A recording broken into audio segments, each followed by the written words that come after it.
విదేశాల్లో చదవాలనుకుంటున్నారా? అయితే విదేశ్ కన్సల్ట్ ని సంప్రదించండి. తప్పించుకున్నారా వదిలేశారా? కీలక కేసుల్లో నిందితులు పరారట. అరెస్ట్ చేయడంలో పోలీసుల వైఫల్యం. టీడీపీ కార్యాలయం, చంద్రబాబు ఇంటిపై దాడి కేసులో నిందితులు ఎక్కడా?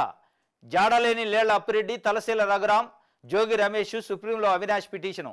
4 నెలలుగా పరారీలో పిన్నెల్లి వెంకటరామరెడ్డి. ఒక్కొక్కరు పారిపోతున్న అదే నిర్లక్ష్యమట. తప్పించుకున్నారా వదిలేశారా? తప్పించుకున్నారో వదిలేశారో పక్కన పెడితే మీరేమన్నా ఎతికి పెడతారా?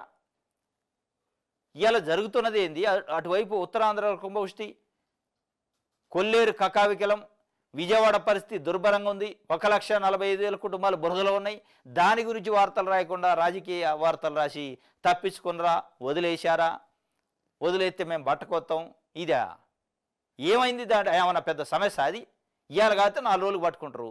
ముందు ఇవాళ ప్రజలు ఉన్న ఇబ్బందులు ఏంది దాన్ని కదా పట్టించుకోవాల్సింది. మీరు దాన్ని పట్టించుకోండి.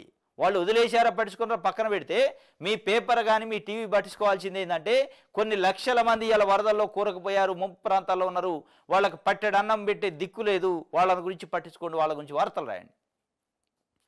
వీళ్ళు నిజంగానే దోషులు అయితే దొరుకుతారు, తప్పించుకుంటే పోతారా ఏంది? తప్పించుకుంటే వదిలేస్తే పోయేటట్టు ఉంటుందా చట్టం, యంత్రాంగం? ఎక్కడ పోయినా పట్టుకోతారు నిజంగానే తప్పు చేసి ఉంటే. అది ఒక భాగం, అది అవుతుంది.